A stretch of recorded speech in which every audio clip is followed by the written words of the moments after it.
आपके पापा की कभी भी अकाल मृत्यु नहीं होगी। अब जो नहीं जानते, अभी से मेरा चैनल है उसके ऊपर ओके करो, सब्सक्राइब करो और मेरे से जुड़े रहो। बहुत सारी बातें ऐसी बताई है मैंने। अनंत कोटि संत महात्माओं की, नाचने वाले भक्तों की, बोलो राधे, बोलो राधे। जय श्री कृष्णा। कैसे हो? सच में देखते हैं ये कहाँ तक आप मैं तो हमेशा एक बात हमेशा प्रार्थना करता कि जैसे कोई भी माता बहन को जब उसका पतिदेव कुछ अपशब्दों का प्रयोग कर ले, जैसे गाली गलौज दे दी या कुछ गलत शब्दों का प्रयोग कर रहा है, तो उस माता बहन को गुस्सा नहीं होना चाहिए।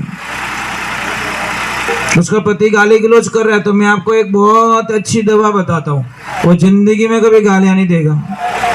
आपको कुछ नहीं करना, जैसे ही आपके पतिदेव गाली गलौज शुरू करे या अपमान जो शब्द होते गलत शब्दों का प्रयोग करता है, आपको कुछ नहीं करना, सारे काम छोड़ने। खाना बना रहे हो तो छोड़ दो, झाड़ू निकाल रहे हो तो छोड़ दो, और जाके कुछ नहीं करना, पतिदेव के सामने जाकर डांस करना है।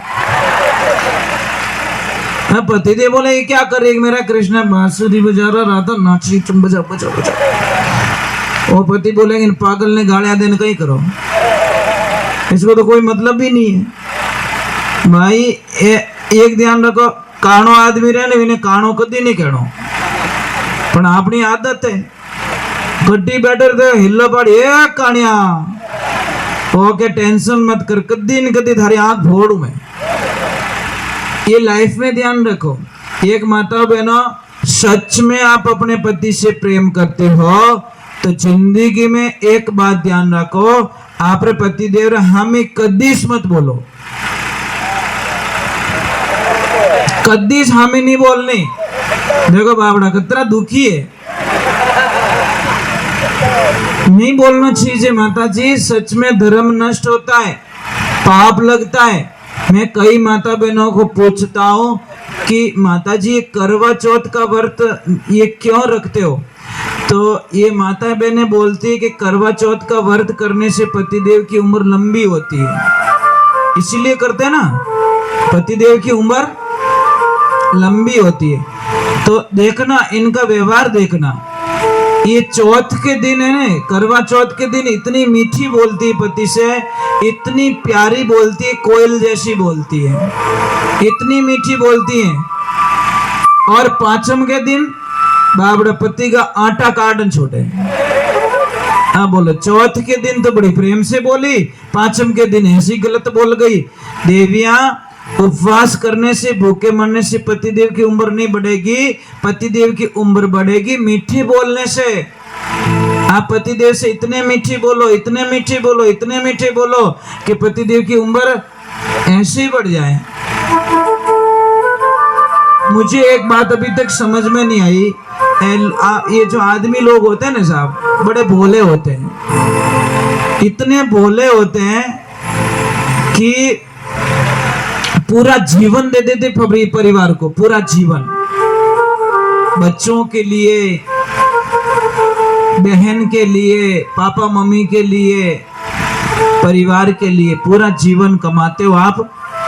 उसमें से 95% जो कमाई होती नहीं वो दूसरे के लिए होती है, आप खुद के लिए नहीं है।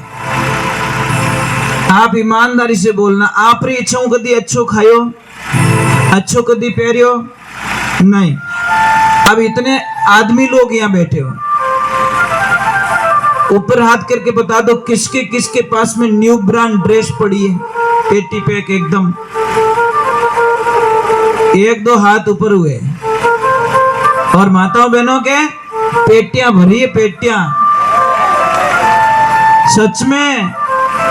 और देवियां ध्यान रखना, जिन दिन उंदरा रो दिमाग खराब रही हो ना, मौको मिल गया ने, वो घुस गया ना अंदर, फिर देखो वो बड़ा फैशन डिजाइनर है, इतनी अच्छी डिजाइन बना के देगा आपको कि आप कल्पना नहीं कर सकते, इतनी मस्त एकदम, जैसे ही ऐसे गए काम से।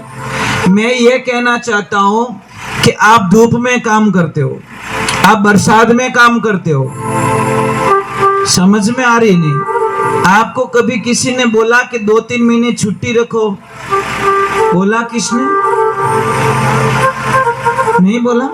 बस इसीलिए कहते हैं जब तक तेल रेवे दीवा में तब तक लो हरी, जल गया तेल पड़ी रही बत्तियां पड़ी पड़ी सड़े दुनिया मतलब रही महाराज अब मने जान पड़ी।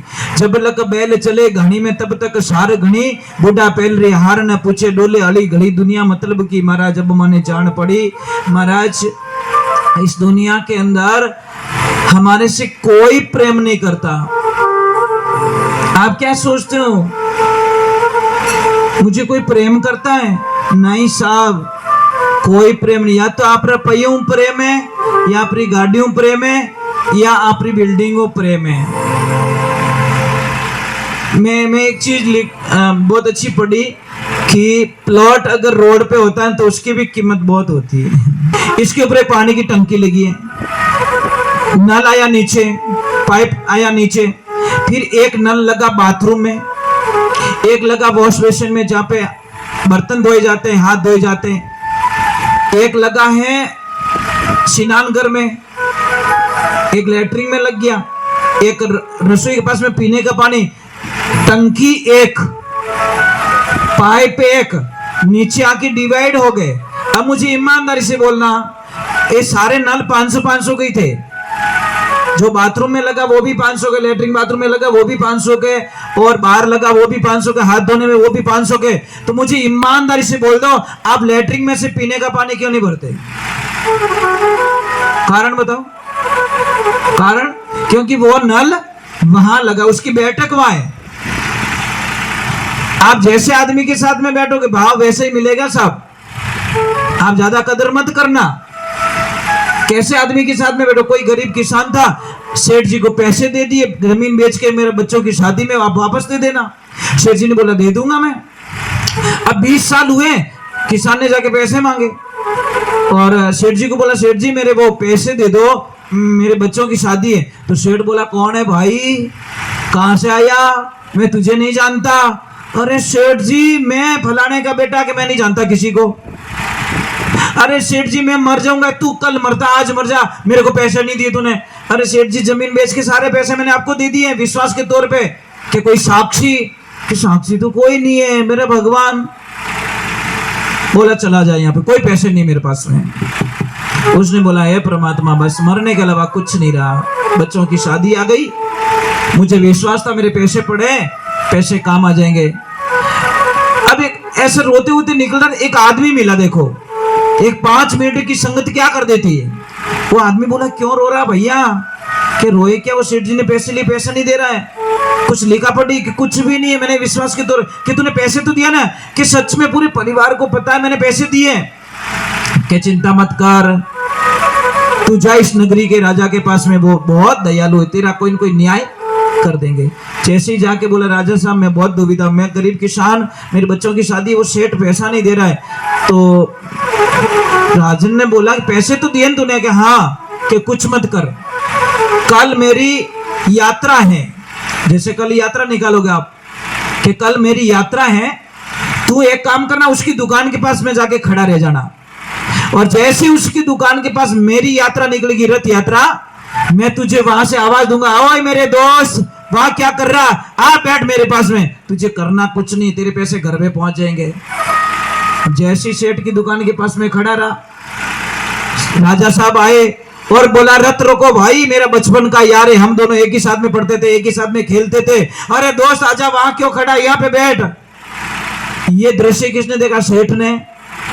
सेठ ने बोला मर गया मैं तो। अगर इसने बोल दिया कि ये पैसा नहीं दे रहा है तो राजा डायरेक्ट तलवार निकालेगा और मेरी मौत पक्की है। वो घर पे नहीं पहुंचा तब तक तो सेठ जी ने ब्याज के साथ में ले जाके पैसे, मेरे बाप राजा को मत बताना, एक 5 मिनट की संगत का आप भी बन गया, सांप भी मर गया, लाठी ना टूटी। इस संगति का फल होता है साहब। कोई भी आदमी आपके घर पे आए और ये शब्दों का प्रयोग कर ले कि मैंने गुस्सा आया बाद में, मैं मारा बाप रो ही कहना नहीं मानो, तो उस आदमी को कभी पानी तक मत पिलाना। जो आदमी आप रे बाप रो नहीं हो सके वो दुनिया में खीनो ही नहीं हो सके। कोई भी माता बहन आपके घर पे आए और आपको बोल दे कि गुस्सा आने के बाद में मैं मारा बींद्रू ही कहना नहीं मानू, तो उस भाई को दोस्ती छोड़ देना। जो आपके पति का कहना नहीं मान सकती, वो अपने को क्या शिक्षा दे सकती। कोई है यहाँ पे माता बहन जो अपने पति को प्रणाम करती हो, करते हो? कोई है? कोई ऐसी सती सावित्री यहाँ पे है कोई? बस आज्ञा ने आनंद, एक हाथ ऊपर हुआ है। अरे भाई आधा क्यों कर रहे हो, पूरा हाथ करो ना ऊपर। हाँ ऐसे थोड़ा विश्वास तो आ जाए, कोई बात नहीं। 5-7 माता बहनें ऐसी हैं जो पति को प्रणाम करते हैं, पर पति को प्रणाम कैसे करते इतना बता दो मुझे, क्योंकि प्रणाम करने का तरीका अगर सही नहीं है तो वो उल्टा रिजल्ट बताएगा। प्रणाम करने का तरीका सही है तो पति को निहाल कर देगा। पति को प्रणाम कैसे किए जाते, दोनों पैरों को छुओ और हाथों को ऐसे करो। ऐसे करके ऐसे नहीं कर सकते, ये बहुत बड़ा अपराध हो जाता है। ऐसे कीजिए और ऐसे कीजिए, हे प्रभु मेरे पतिदेव की रक्षा करना बस। और जो भी कुंवारी बेटी है जिसकी शादी नहीं हुई, अगर आप एक पापा से प्रेम करती हो तो अपने पापा के साथ में हमेशा एक ही थाली में खाना खाओ। आपके पापा की कभी भी अकाल मृत्यु नहीं होगी। एक तरफ आप पढ़ाई करते हो और एक तरफ आप उस चीज को मान्य करते हो। एक म्यान में 2 तलवार नहीं चलती साहब, तो थोड़ा सा समझो भाई, तो थोड़ा सा इन चीजों को समझ लोगे ना। आप अपने इष्ट को मजबूत कराओ, कोई चीज काम नहीं करेगी। बस अपने इष्ट को मजबूत कराओ, भगवान के प्रति आस्था पूरी रखो। जिसको भी मानते हो, हनुमान जी को मानते हो, महादेव जी को मानते हो, भैरव जी को मानते हो, माता जी को मानते हो, जिसको भी मानते हो उस इष्ट को मजबूत कराओ। और इष्ट मजबूत कब होगा? जब आपका गुरु मंत्र मजबूत होगा। ऐसे गुरु चाहिए ना, ऐसे गुरु तो मिल जाए जो हमको वहां पहुंचाए। बोले सत्य गुरुदेव की, बोले माता पिता गुरुदेव की, बोले जोगनिया मात की।